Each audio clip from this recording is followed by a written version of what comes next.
Hello, everyone, and welcome to SHU Talks. Our first topic, or our first series, is going to be on the topic of happiness. And as I have been thinking about this, a story came to mind, and it's this. There was a little boy who was given a little red wagon at Christmas time, and every time he took the wagon out, the wheels would fall off. And every time the wheels would fall off, he would say, "I'll be damned." And one day he was passing by the church and the priest was standing there and the wheels fell off and the boy said, "I'll be damned." And the priest was very shocked by this. This must have happened a long time ago. So he said, "Son, don't talk like that. Say something religious like praise the Lord or Jesus, Mary, and Joseph help me, or God come to my assistance, or whatever." So of course the boy looked at the priest like he was from another planet. Well, the next day the boy comes out once again and the priest is standing there and the wheels fall off and the boy tries this and he says, "Oh God, come to my assistance. Jesus, Mary, and Joseph help me. God help us," and so on. And at that point an angel came from the heavens and put the wheels back on the wagon. And the priest put his hand on his hip and he said, "I'll be damned." And so why does this story come to mind? Happiness in times of pandemic. I'll be damned. How can we even talk about such a topic in this climate in which we're living that, to say the very least, is challenging for all of us? But that said, it was over at Yale University last year or the year before, they offered a course on happiness, and it was the largest prescribed course in the history of Yale University. There were 1,200 students who signed up for this course. So there's something about the topic, I think, that ties into basic human experience that is really so important. Now, having thought this through, this is a year after Yale's course, and living in times of pandemic and a post-election cycle and everything else that we're going through right now, I'd like to look at this a little bit differently, that we can choose happiness even in difficult times. And so I woke up this morning, and I'll share this with you, and the first thing that came to my mind is I'd like to be happy today. I would be surprised if any one of you who are listening to this right now got up this morning and said, "Gee, I wonder how miserable I could be today." Nobody wants to be miserable. Everybody wants to be happy. And this cartoon came to mind, and it was Charlie Brown and Linus. And Linus said to Charlie Brown, "What do you want to be when you grow up?" And Charlie Brown says, "When I grow up, I want to be outrageously happy." Not just happy, but wants to be outrageously happy. And so it's something I think that we all share in common. Of course we want to be happy. So God does not do windows. Where am I going with this? I have really evolved in my thinking about happiness. I'm against happiness now. I'm not against it. That's not a good way of saying it. But in this sense, as I've thought about this, happiness so often depends on external circumstances. In other words, if the sun is shining, if things are going well, if I get my way, well, I'm happy. Well, suppose the sun is not shining, and suppose I don't feel well, and suppose I don't get my way. Well, happiness then goes out the window. And so I want to look at it very differently. And this is how my thinking has evolved on this topic. It isn't so much about happiness, it is about joy. And I want to suggest to you that joy is something that is much deeper. That joy is something that is, if I can put it in this way, it is a gift of the Spirit, it's something that God gives us. And we can be joyful even when things are not going well. We can be joyful. Why? Because we know that there's a power greater than ourselves. We know that in the end, as Julian of Norwich said in the 14th century, that all will be well, and all matters of things, all will be well, because she was coming from a faith perspective. And that's how I'm looking at this. There's a difference between the optimist and the pessimist. The optimist gets up in the morning and says, "Good morning, God." And the pessimist gets up and says, "Good God, morning." Now, I want to suggest to you, it's neither an optimist or a pessimist that I think we're called to be. I want to suggest that an optimist, everything is just going to be fine. Well, that can be annoying, quite frankly. If someone just says, oh, everything's going to be fine. Well, maybe everything's not going to be fine. And of course, the pessimist, on the other hand, thinks everything's not going to be fine. And that can be annoying as well, right? It reminds me of the story of the parents of the optimist and the pessimist.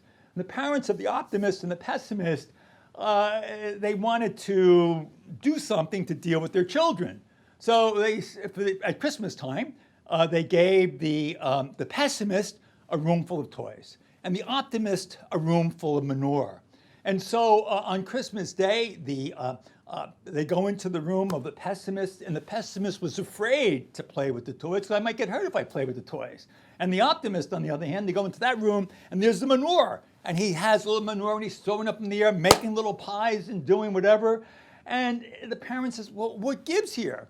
He says, well, with this much manure around, there must be a pony underneath this pile someplace or other. So it's not about optimism. It's not about pessimism. It's really about how we look at life. And I want to suggest, just go back to the other slide. I want to suggest that when we get up in the morning, we can make a choice. God does not do windows. We do windows. What are our windows? Windows are our attitudes. I can choose, and I believe this very strongly, I could choose how I'm going to live this day. I can't choose what's going to happen throughout the course of the day, but I could choose in advance how I'm going to deal with the day. There's a friend of mine who has a little sticker on his mirror in the bathroom, and it says, you are now looking at the person who is responsible for your happiness today. You're now looking at the person who's responsible for your happiness today. And I want to paraphrase it. You are now looking at the person who is responsible for your joy today, because your joy comes from that faith perspective, and we believe that in some way, however it is that you name God, however it is that you name a power greater than yourself, it's something that God gives to you, right?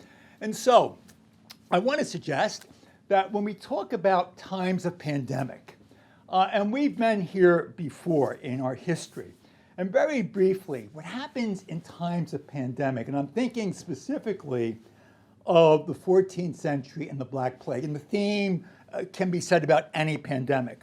What happened in the 14th century, and it happened in the 20th century with the Spanish flu, etc., what happens is institutions begin to collapse.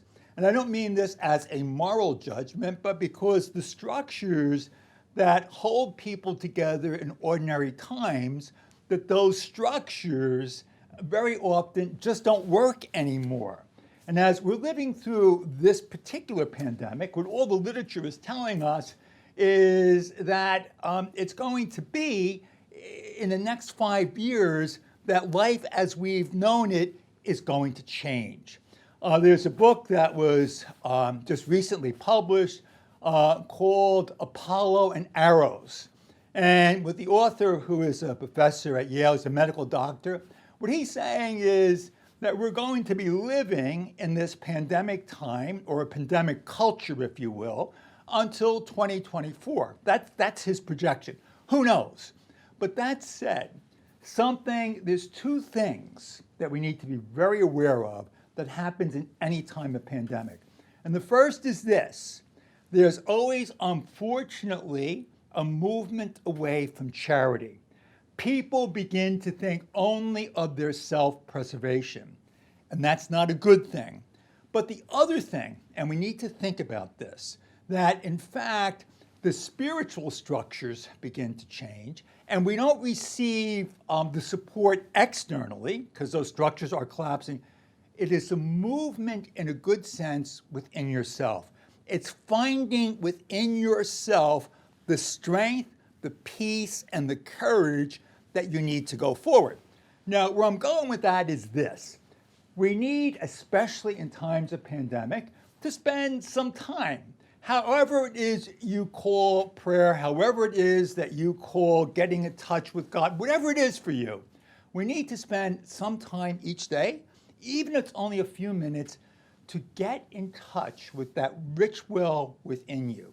Because that is the place where you will find joy.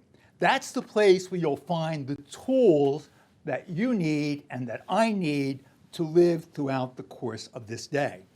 And so it was, or is, Pope Francis, who in his recent letter, Fratelli Tutti, which means all brothers and sisters, he says we live in very, very dark times. And indeed we do. But he goes on to say, we need to be bold in hope. And he talks about the importance of hope, which is rooted in joy. If we have a sense that God is with us, that is the source of our joy, and from that will come hope. Charles Baguette wrote a very lengthy poem on hope.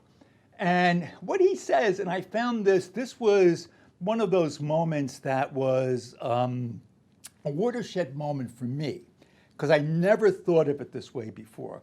What he says is, hope is the most important virtue of all. He says, faith and charity are always going to be with us, right? But he says, hope is the choice that we make as I get up in the morning to live this day, and hope is what helps me to look into the future. And so it's not looking into the past, but it's looking into the future in terms of how I live this day.